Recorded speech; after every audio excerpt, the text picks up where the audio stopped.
Hi again, Elena here for our very last Paganini tutorial. I cannot believe it. For today, let's go through the remaining variations. I believe that's from number 4 all the way to the end. And then to close everything out, I thought we would do one of my favorite ways of kind of summing up all the stuff that I've been working on in any given piece, which is to play through under tempo, but really exaggerating all of the characters, all of the instructions, all of the techniques, so that then when we start to speed things up or move towards playing something in tempo, everything is there, but it's manageable. So let's start with variation 4. This is actually a really nice way to warm up, just using the first finger, practicing, of course, intonation, ringing, glowy intonation, my favorite thing, as you know by now. But also getting used to how it feels to just glide on top of the string. And hopefully, even though we're just using the first finger for this, you can transfer that skill to other fingers. All right, so of course I'm breathing, my feet are rooted into the ground, relaxed, roll out the shoulders. I do this before I start to play every single time during rests. Always check in with your body, make sure it feels good. So variation 4.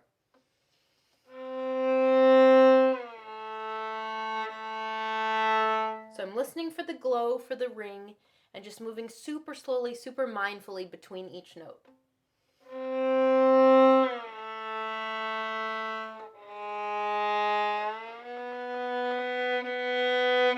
Changing the bow whenever I need.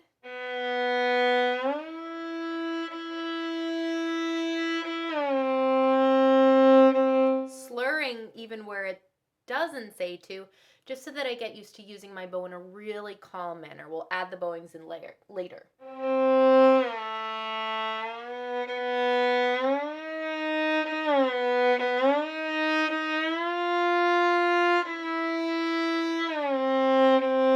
No vibrato.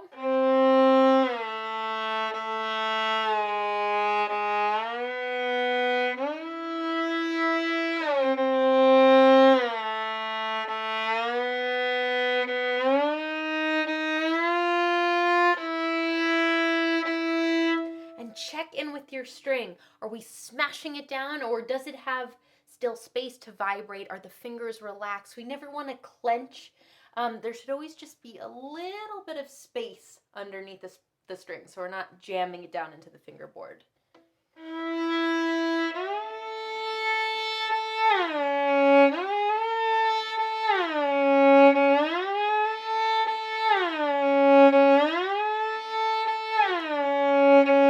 So on the trickier shifts, maybe doing it a couple times, repeatedly, relaxed, but so that you can get a little bit more familiar with the spacing.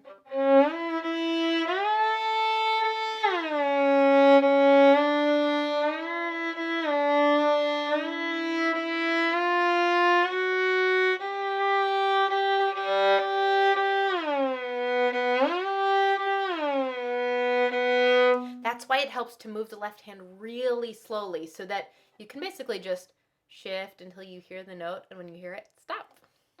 By the way, that is a philosophy that I use for every big shift. Go just slowly enough so that you can hear when it's time to stop.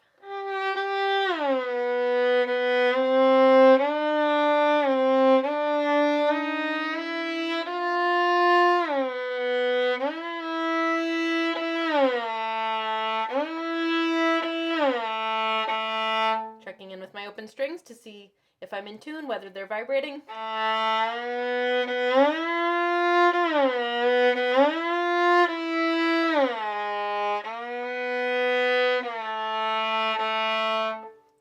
And then this might be controversial. I'm not sure yet. I haven't even tried it. I'd like to see what happens when I add just a tiny little bit of vibrato. Again, that feeling of like an electric current going through the fingers. I want to see actually whether that helps loosen my hand, not tighten it, actually loosen it, and see if it helps me to glide from note to note a little bit more easily.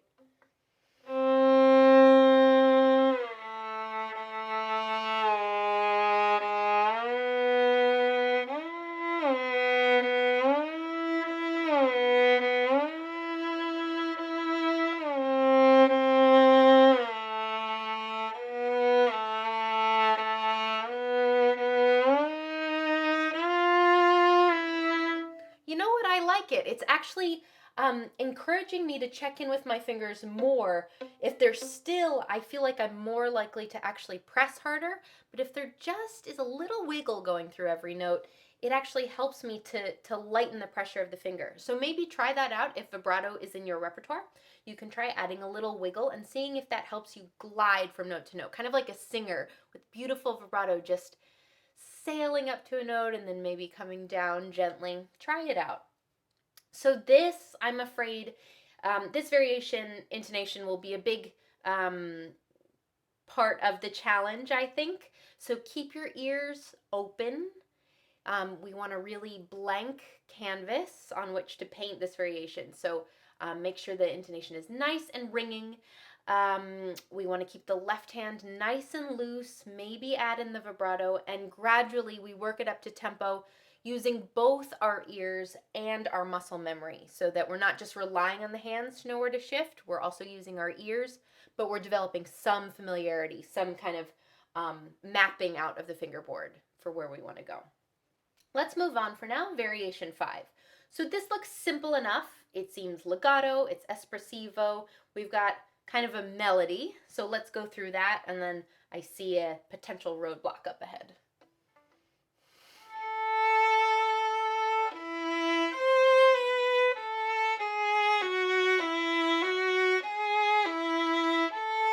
So as you can see, I'm actually, for the sake of efficiency, I'm combining a bunch of things on my checklist.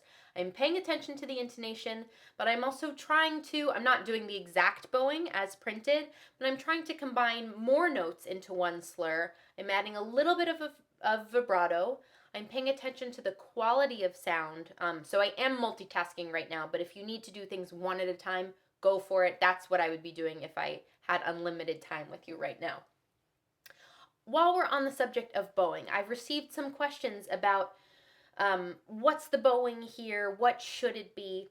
My advice is always do what is printed first so that you know what the composer intended for it to sound like. So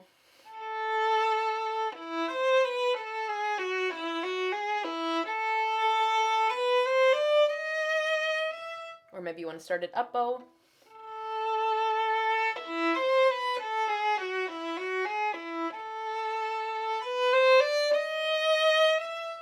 Always do it first, because we never want to just gloss over what the composer wrote. That's rude. And you might miss something really cool. But then if we're really not comfortable cramming that many notes on one bow in this piece or any other, try freeing it up. Take a couple more bows. Find a sneaky place to change so that we're not really drawing attention to extra bow changes. And then see if you can make that sound like the original bowing.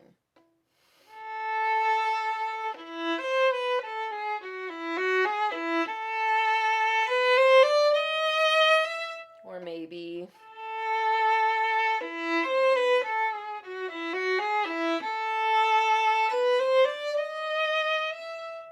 so try a bunch of things, figure out what works for you and your arms, because it might be more comfortable for some people to start it at the tip, at the frog. Some people might be really amazing at sustaining notes, cramming a lot of them on one bow. Some people might sound absolutely brilliant when they have more freedom.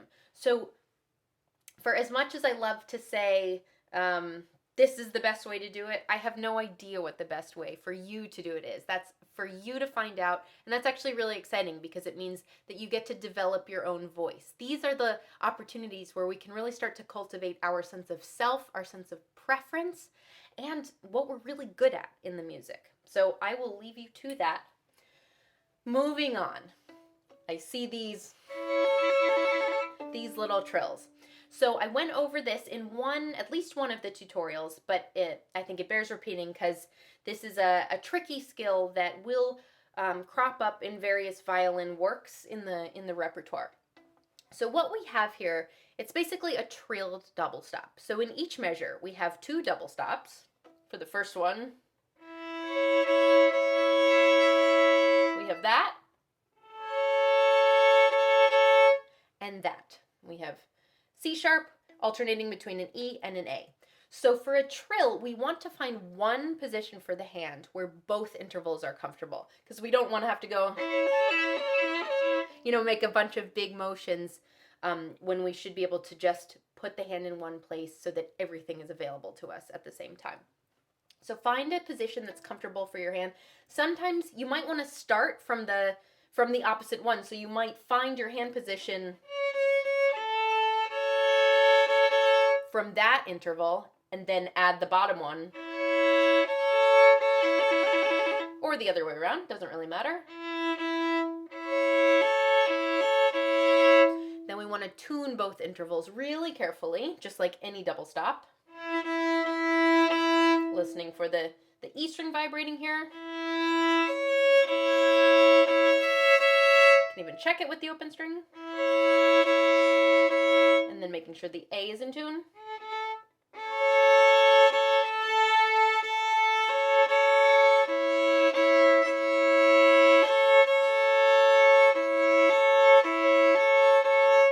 And then I would say move between the two in a variety of ways. You can do this super slowly, super lightly with the left hand.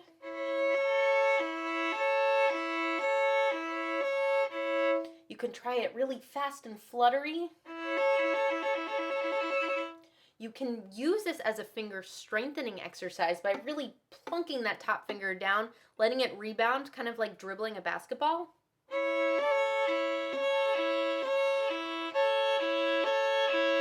Just to build a little strength and flexibility. And then when your hand starts getting tired, put it down. Shake it out. You can do some wrist rolls. Flick your fingertips. Shake out the hand. We never want it to get frozen in one place. That leads to more permanent injury. So always take care, especially when you're doing something really challenging. Take plenty of breaks, rest, counter stretch it, shake it out, and then return when your hand feels a little bit back to normal. So that was our first set of double stops. That was actually one of the harder ones. The next ones are a little more manageable. But we still practice them the same way, isolating both double stops. Finding one hand position for each, and then moving between the two in a variety of ways.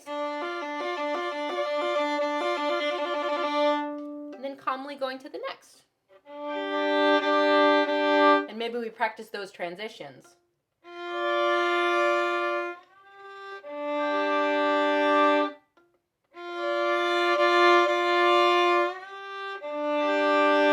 So actually shifting back and forth between the various double stops, just like we were practicing in variation 4. See, I told you it would come in handy.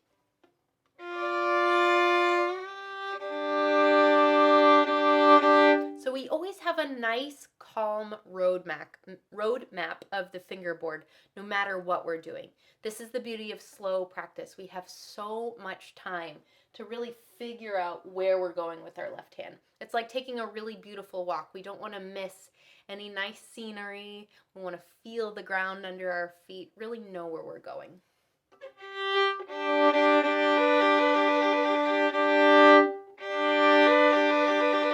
Ooh, I see a fifth.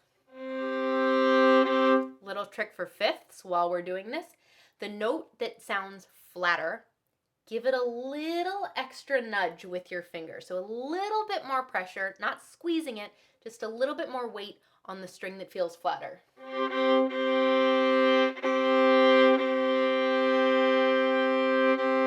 So my C was a little bit flat. I leaned to the G string a little bit more. It brightened it right up.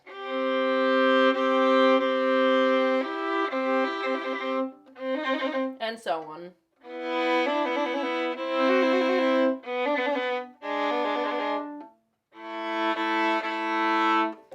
So then we return to the more legato music. Again, experiment with your bowings. If it just seems totally impossible, inconceivable that you'd play that many notes in one slur, try it first.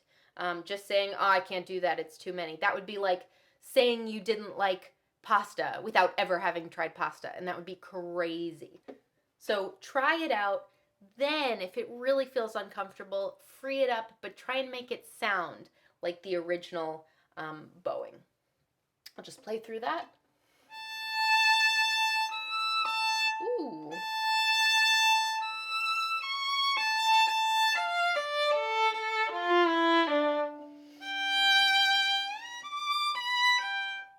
didn't see that coming.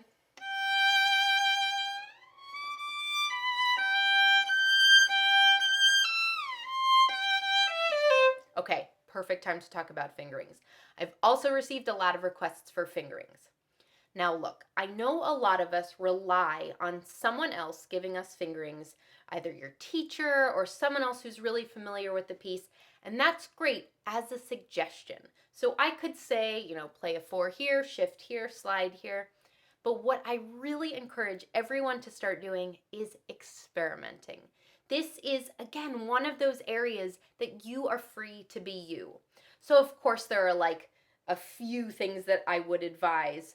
Try not to use one finger for all of your notes, or try and have, never extend longer than you think you can, or bunch up your hand too much.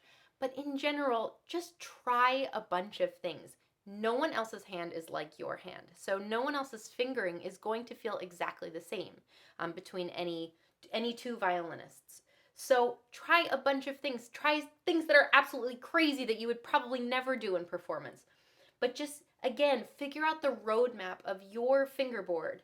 And then if you really get stuck, of course, always ask for help. But it can be really fun to find different fingerings, whether they're functional, they get you from place to place really efficiently, or really expressive. So I'm just going to go through this passage and see what works for me. Might extend there. Or maybe since there's 2 A's, I might substitute.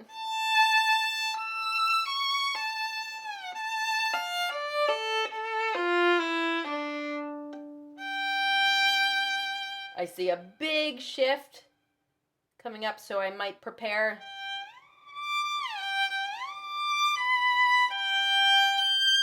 So I'm in place. I could also shift for it.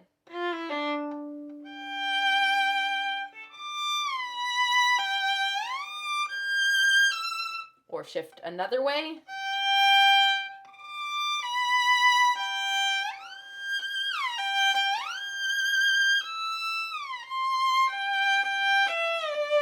Or shift another way.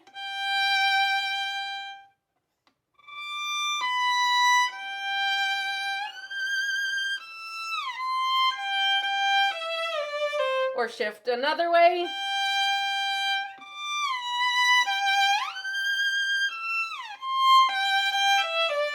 So I just did like 4 totally different fingerings, just trying stuff out. Some things I liked, some things I didn't. I probably won't even write in a fingering until a couple more days of familiarizing myself with all of the different options, because I don't want to lock myself in too soon before I found what's really comfortable for me. So if you need to write something, go ahead, do it. If you'd rather give yourself a little more space and freedom, that's fine too. But just start experimenting. I promise it'll be really fun.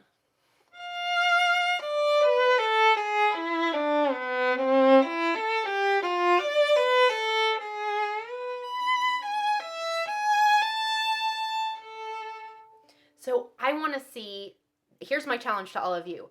I want to see all of your different fingerings here, whether they're functional, whether they're clean, whether they're really juicy and expressive. Please show me what you're doing. I would love to see, and if I can help out in any way, I will. So tag this section, well, practice with Elena. I don't know, you can make up some stuff, but I'll find it because I would love to see what you come up with. Let's move on. So this is a bit more straightforward, rhythmic. For this, I might actually set a metronome just so that I know how to be really steady. For now, I don't have my metronome, or it's on the phone that's filming this, so I'll just tap my foot. So 1, 1, 1,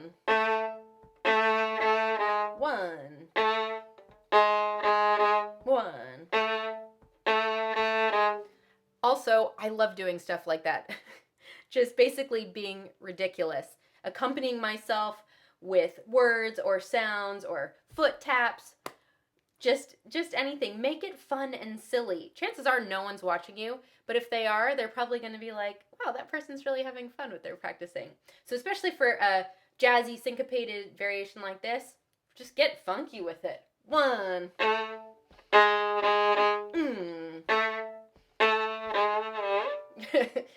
maybe play the right notes. Okay, so find a fun way, either with a metronome or by tapping your foot, or perhaps you can get a family member to bang pots and pans, something to keep a beat so that you really get this pulse in your bones. And then we're at the finale. I'm taking forever, my goodness. So this mostly looks like material that we know from before. Let's go to where it changes. So this is bar 157.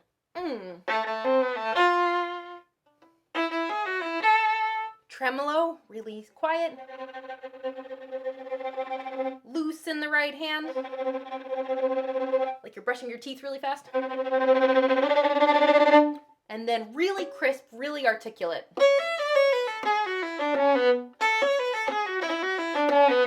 So this is a good place to observe where all the string crossings are. Really plunk that left hand down. Again, like basketballs, dribbling. So we're plunking them down, but they're rebounding also.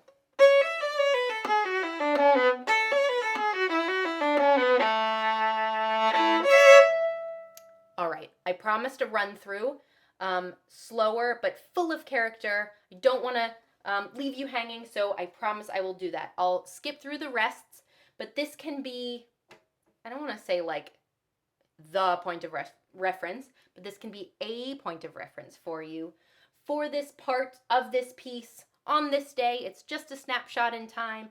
I might play it totally differently tomorrow, but this is what I've got right now. So it's always great to check in with where you are right now so that you know where to go from there. Okay, so I might talk myself through some of it. Who knows? Let's see. Paganini Caprice number 24, arranged by the Ayub sisters.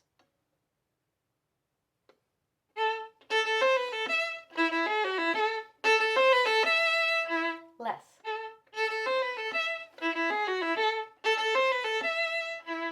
Skip, skip, skip, skip. Oh, I like that interval. Louder.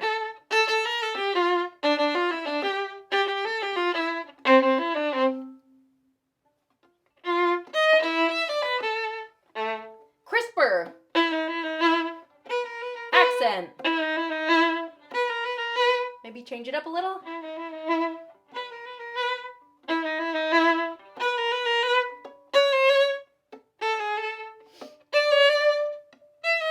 Then long line.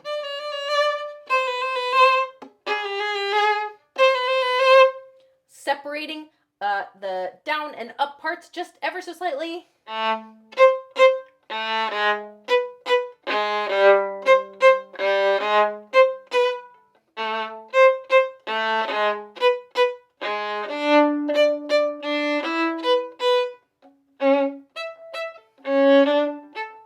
Really making the bottom legato, the top crisp.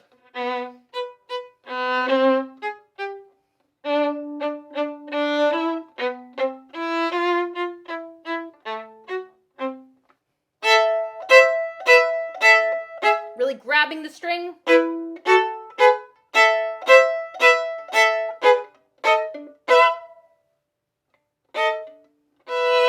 There we go.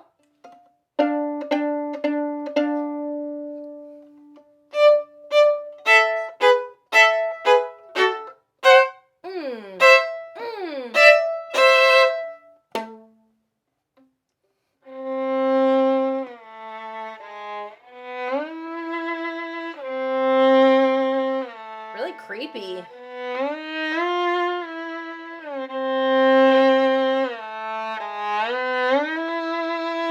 Ooh, I like this one.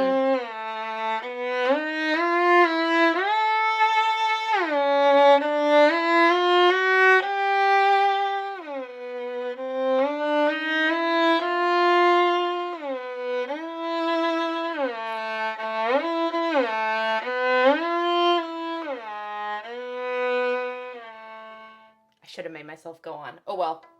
Next time.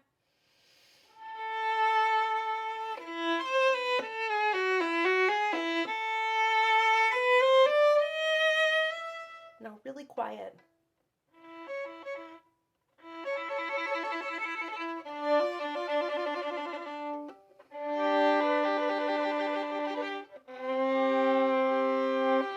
I'll put a star on that.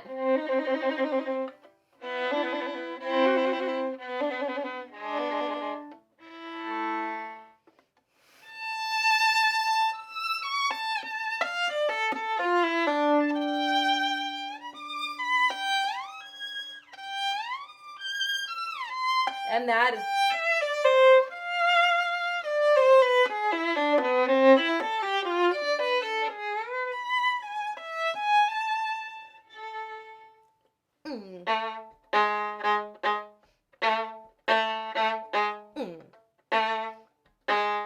I think I did it wrong.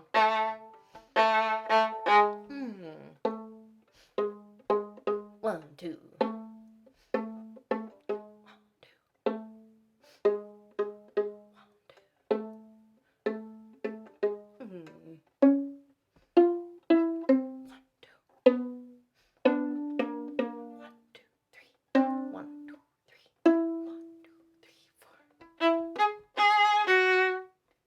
Not totally sure if that was right. Let's go on.